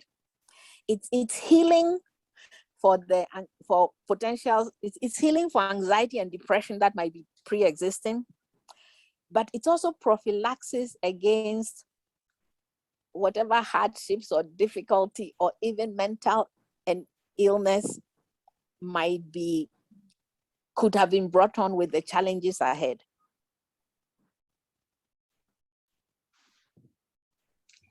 And that's very important. Yes. It's like proactive, you know? Yes. Dr. Emmanuel? Yeah, so what I would add is that acknowledging that it is God that has brought you this far. Also a reflection of the fact that He will do the rest. So when you think about the financial difficulties that await you as a result of the fact that you have twins, you know, you think about the stress of taking care of them. It is empowering to know that if God has given you this blessing, then He will be minded to take care of them, to give you what is required to be able to see them through the difficult period of the first 3 months, so that they will survive, so that you are not going to capitulate and then lose it. So it inspires some hope in you that the one that has seen you through the difficult pregnancy and now everybody is celebrating you, that same God will see you through the difficult period. So I believe it's therapeutic. It elevates the mood and then curbs anxiety, because you know that tomorrow is taken care of. Thank you. And can I add one thing, and I would defer to Dr. Abby on this. Dr. Abby, if you could please expand on it a little after I say it. There's a pair of twins that I worked with, and one very healthy, very robust. He's almost 6'3", very muscular. He served in the military, war exposure, has done very well for himself. And he consulted me for his brother, and it was in passing. And he said his brother was born very tiny. His brother has certain neurological conditions, but also has cerebral palsy.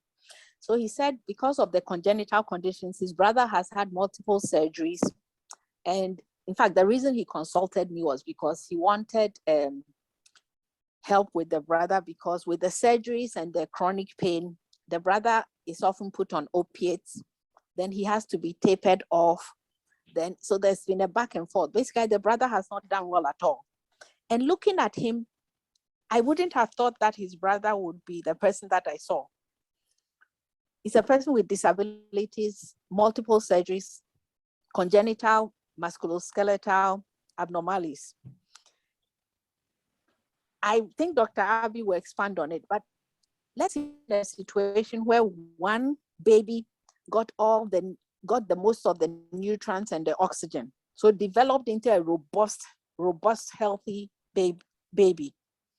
And the other baby somehow got squeezed into a corner, crudely put. And it's what we call here in America, the runt. The validation, the acknowledgement, the celebration, the ayekos that are said help in that respect as well. Because nobody wants a baby that is deformed in some way or imperfect. But the twin ceremonies are not restricted to twins that are born perfect. That's how do I say, that are born healthy and perfect. It's for everybody. And knowing that there are more anomalies with twin births and twin pregnancies, and I think it's essential that these ceremonies are done. Dr. Abby, I defer to you about the congenital and other stuff, but this is a case that came to mind. Oh, thank you, Dr. Paulina. They absolutely are multiple outcomes of multiple births, twin pregnancies and deliveries. The situation you mentioned is called twin growth discordance, where sometimes we have twin transfusion, but this occurs in about 25% of all, a quarter. So for every 4 deliveries, 1 out of every 4 of the twin pregnancies or deliveries do have a discordance, a growth discordance, depending on what kind, when I'm just going to use layman's term, it depends on when the egg splits, whether 2 eggs are involved, 2 fetuses, completely different fetuses are involved, or it's one that's split up. But we do have several, unfortunately, situations where we do have the discordance in growth. Amongst others, we do have multiple pregnancies where one fetus doesn't make it,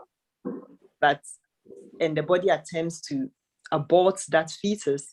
And in the process, you can end up losing both. Or you can have twins born with one alive and the other not alive. Or you can have them conjoined twins, different sections of their body where they are united. The fetal anomalies that come with twin pregnancies is pretty high. I'm not going to go down. I think that's enough. I was going to go down that line. But I was going to say in regards to the acknowledgements, therapy is one, it's very therapeutic for people to have their traumatizing experience heard, or to have their experience, the opportunity to share the experience, and to have people either identify with them or sympathize with them, support or encourage them. And the fact that some parts of the ceremonies allows the mother, her story and celebrated and acknowledged alone is therapeutic. It does prevent her from spiraling down the road of mental disorders, knowing that her story has been shared, it's been acknowledged, and it gives her something to look forward to again. It prevents the isolation of the experience or the diminishing of the experience that she's encountered. And it encourages her to be able to know that she has people she can talk to, you know, and people who can be there to both advise her.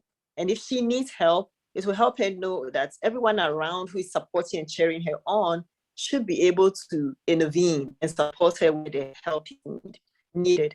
So that acknowledgement therapy cannot be underemphasized. I think it's the significance. I think it's actually probably the most significant part of all the therapies within the the Ga-twin-rites. Thank you. Indeed. But then again, I think that the acknowledgement also ties into the availability of social support. So in the event that the twins are not doing well, you know that people would rally around because these are twins and you cannot afford to toy with them. Your blessings may be tied with the birth of these twins. You want to pitch in, you want to help, you want to contribute, you want to avoid stigmatizing because one is not doing well.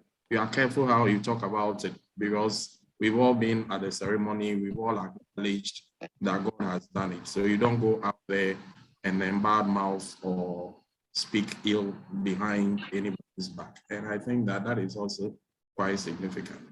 Thank you. All right, thank you very much. So we are at close to the end of our presentation and our discussion. So we have time for one question. There was a question that was shared in the chat by John. So John, would you like me to read out your question, or do you want to go ahead and pose it? All right. I'll read it out. Okay, all right. So John's question was, are any of these disorders hereditary, genetic, or passed down from parents? For example, PTSD. Can PTSD be passed down?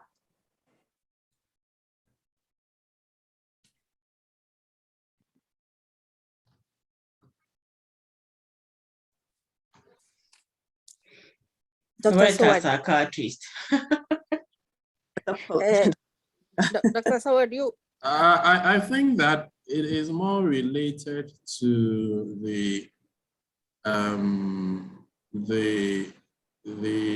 mental health, the prevailing mental health of the individual. So as I said earlier on, the first few years of life are important. So if things don't go well within the first few years, your risk of suffering mental illness are higher. And when you have mental illness, it's going to impact on how you relate to your offspring. It's going to impact on how you comport yourself in pregnancy. The pregnancy period is so crucial to the development of the child's brain during pregnancy. It depends a lot on the state of mind, the mental health of the mother. So if the mother is mentally distressed a lot during the pregnancy, it impacts on the development of the child's brain. And after birth, if care is not taken, if the condition of the mother does not improve, and then, as I said, the bonding, the care, and all that do not happen, then it's going to reflect in the mental health of the child.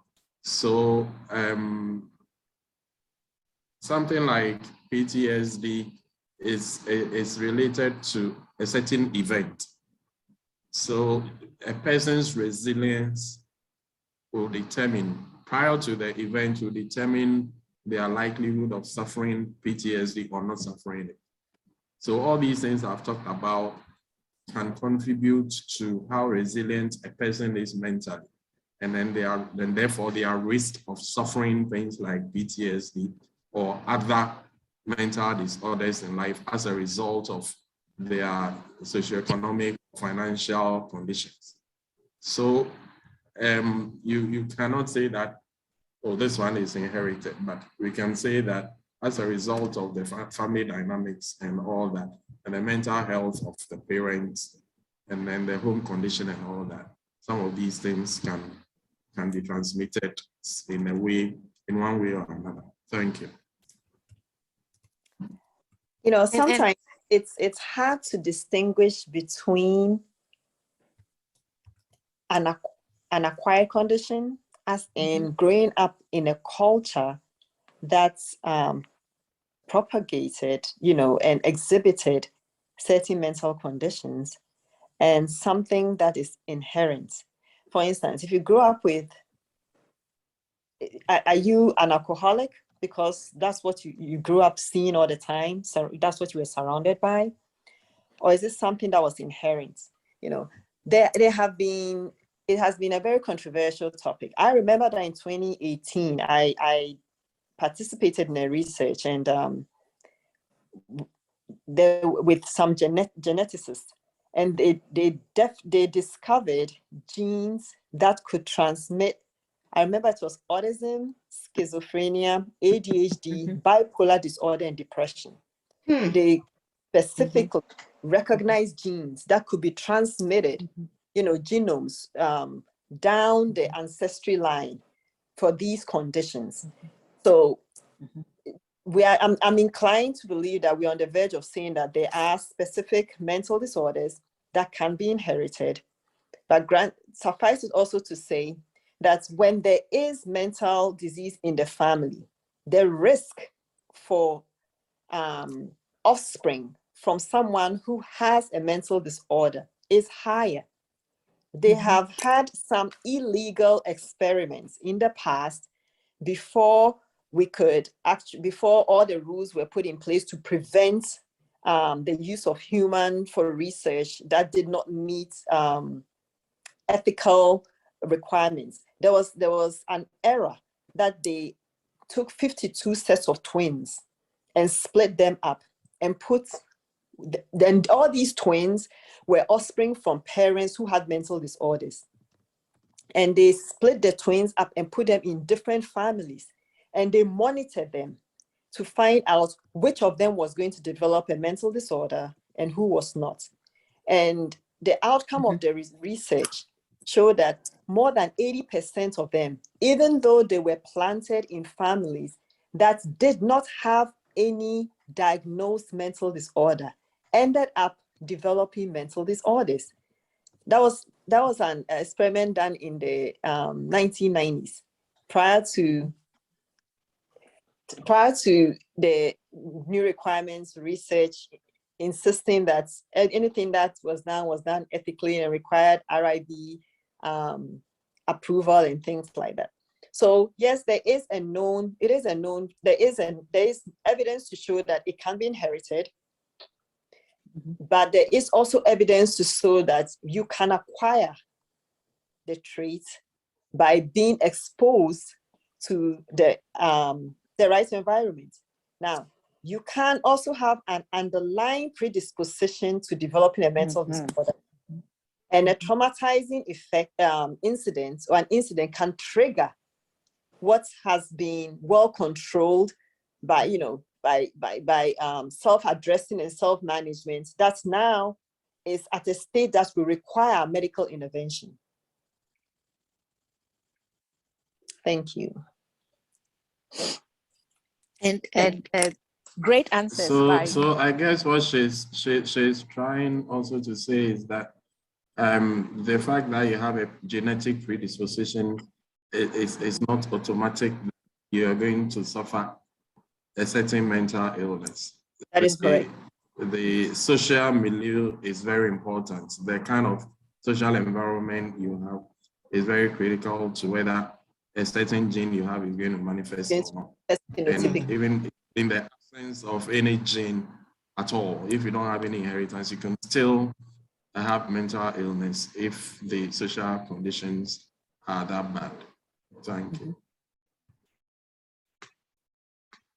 So I think it just confirms exactly what we are trying to say today, and that the social environment is key to mental health.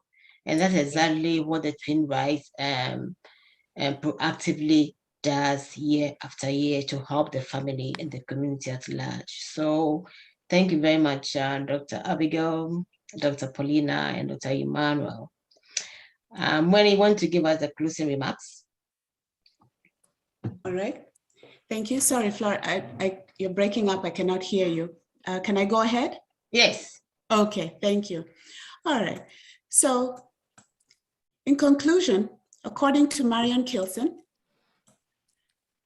birthrights among the Ga incorporate the child into increasingly specific biosocial statuses, which is no different from what twin-rights achieve year after year. First, twin-rights. In this phase, the sex of the baby is ritually established.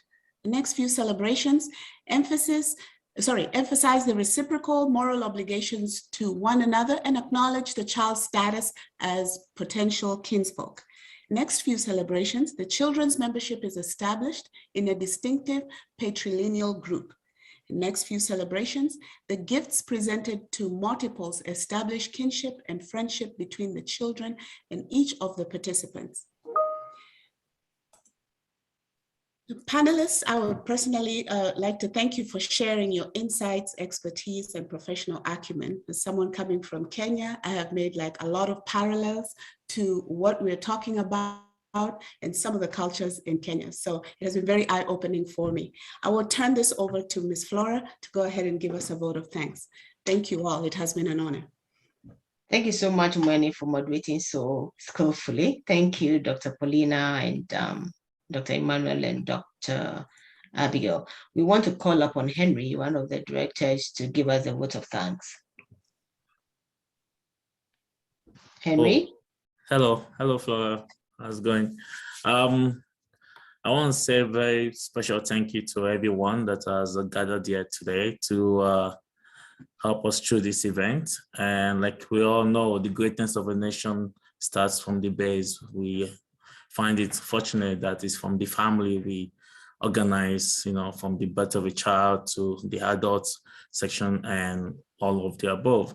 Special thank you to the doctors in the house. It was a wonderful event, getting to embrace all those knowledge. Wow, I'm exploding myself. So it's wonderful to have this, and information is power, like we all know. It's Dr. Habi for a wonderful event. Dr. Emmanuel, thank you very much for those speech you gave us. Very wonderful. And Dr. Paulina, wow. I must say, when we're in the midst of great people, it's a eye-opening event, right? And I can't help but say thank you to our very audience in the house. This, just like myself, we are very honored and appreciative of the knowledge and information when it comes to depression, twins in the house. I know there's a few twins in the house, and everyone else, it's pretty good that we have this. And I hope if there's anyone, Flora, I don't know if you have any other things to say, but with this, a vote of thanks to everybody that was able to make it out of their busy schedule and come here to appreciate the wonders of life and, get through the day, knowing that we've absorbed so much knowledge to help the next generations and generations after. We thank everyone, and I hope everyone have a wonderful weekend ahead too. Thank you very much. Ms. Flora. Thank you very much, Henry. We are very, very grateful to, it's been a wonderful discussion. We hope that this will not be the end, that we'll be able to meet again and that somehow this will generate other discussions and maybe some longitudinal studies that will help us to establish African medical knowledge into the formal medical stream. We just want to thank you all. God bless you. Have a wonderful new week ahead of you. Yes. And please, you can send anything to you can email us with any questions, and we'll forward them to the experts who served as panelists. So feel free to email us at TKOFCD@gmail.com, and we'll be happy to redirect your questions to the panelists to answer for you. Thank you all very, very much. God bless you. Yes, I would like to also say a very big thanks to everybody giving me the opportunity to come and acquire knowledge in connection to the program. God richly bless all the doctors who contributed to the successful program this very evening. I salute you all, and I say, may God richly bless you for sharing your knowledge this very evening with us. Thank you. Thank you. Thank you.